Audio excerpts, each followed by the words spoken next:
This is part 74 of our cry for help. I'm going to go very quickly because I got so much to report.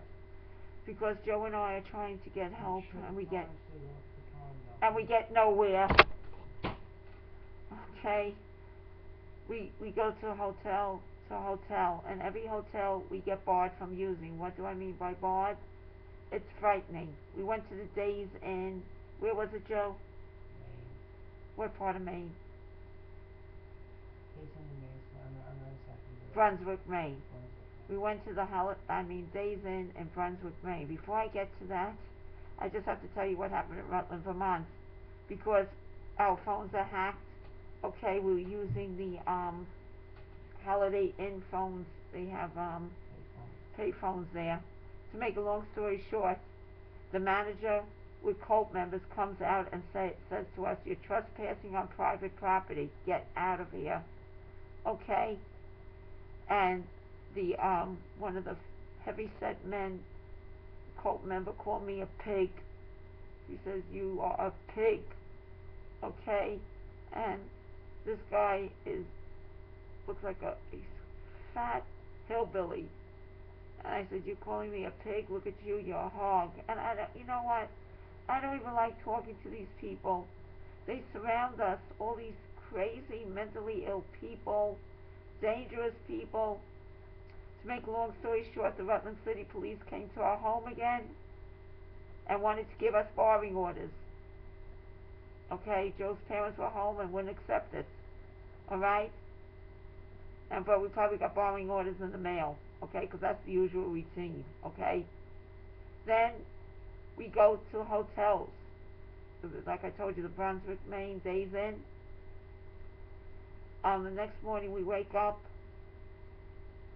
okay, and because we hardly have any money, we look for hotel coupons or whatever. So we had a coupon to get off like $20 each night for a room, and you get it for as many times as you want. So we go the next morning to say we want to keep the room. We go again. Nobody ever wears name tags when we meet with them. We meet with a lot of imposters. The cult acts as imposters in social security offices and, everywhere. Doctors' offices. It's horrendous, okay, what they do.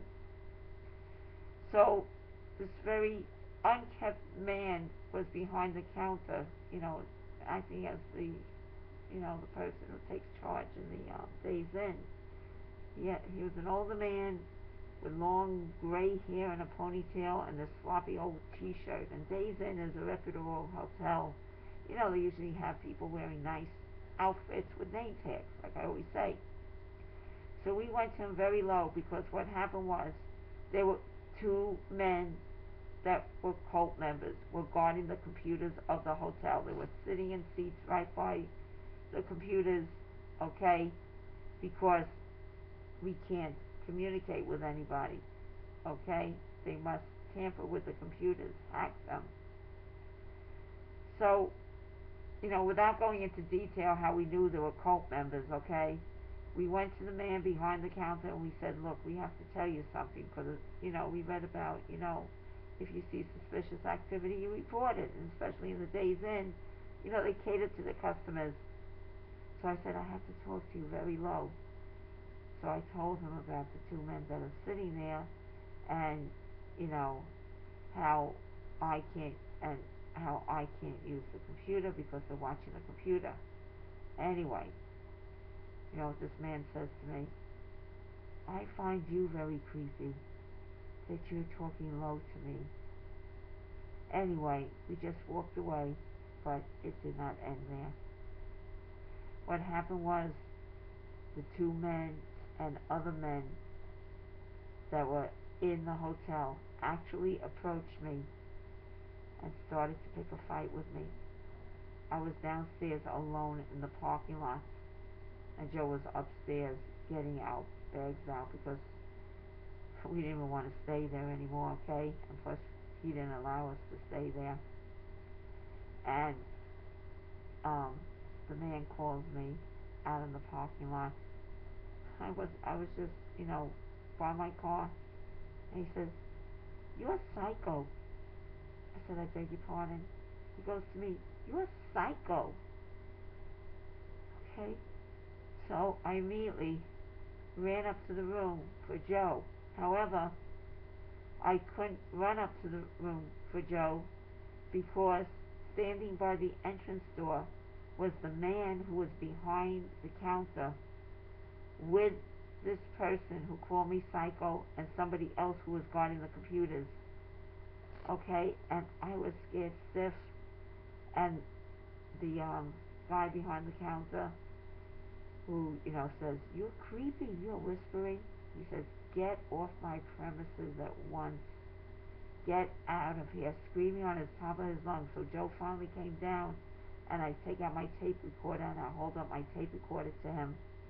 I said, "Would you like to say this in my tape recorder?" So he says again, "Get off my premises at once."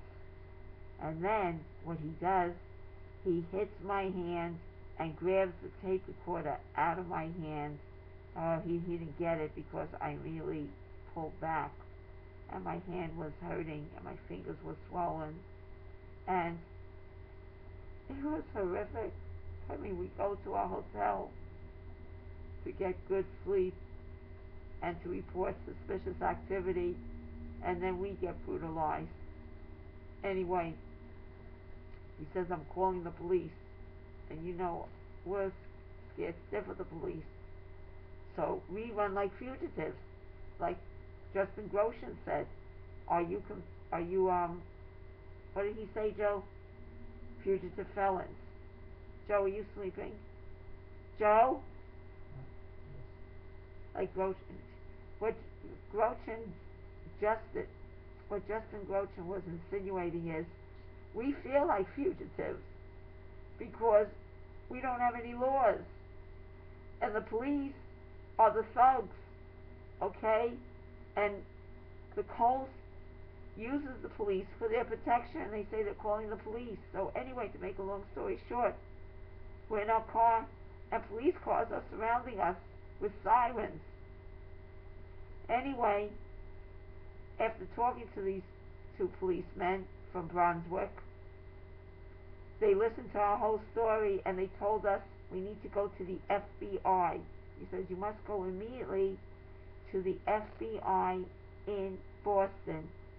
That's their headquarters for the Northeast region, and you must persist to get help because everything you tell me is interstate and it's all FBI to be investigated." He says, "You need to get help there." Okay? And one was a female officer and one was a male officer.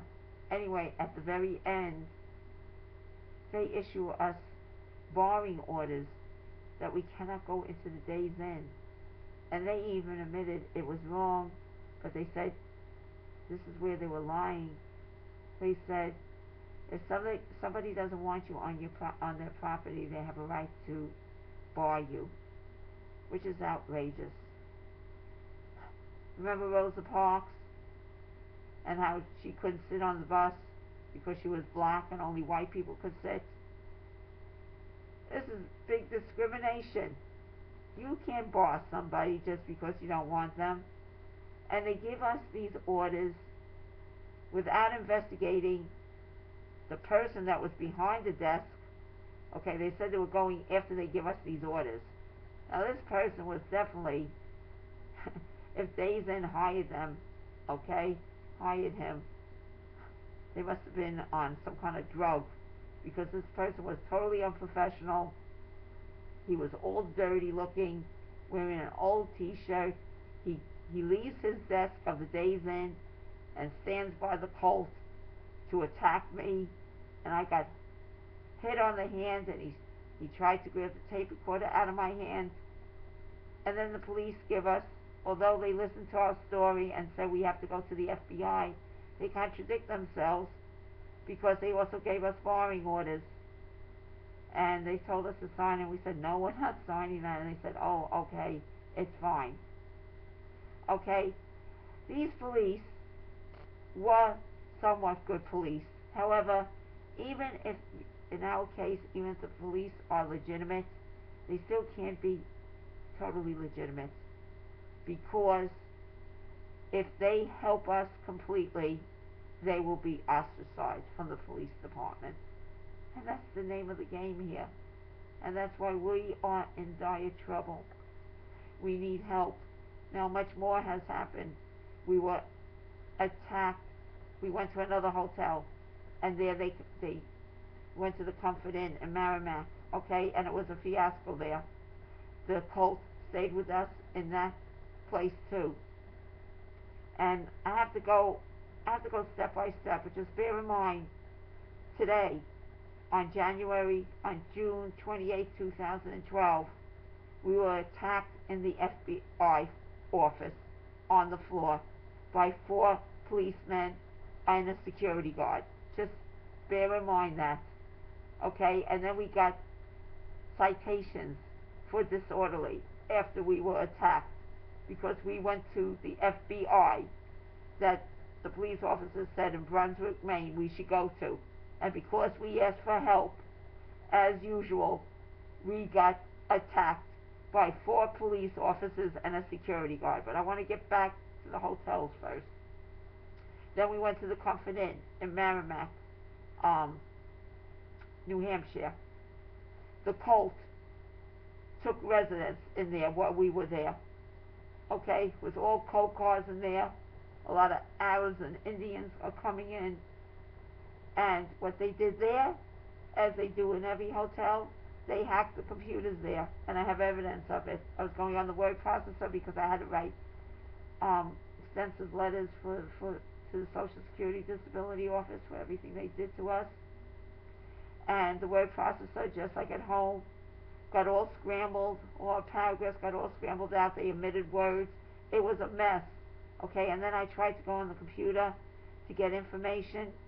So I first got some information, but I had to recheck for the information to make sure I had it correct.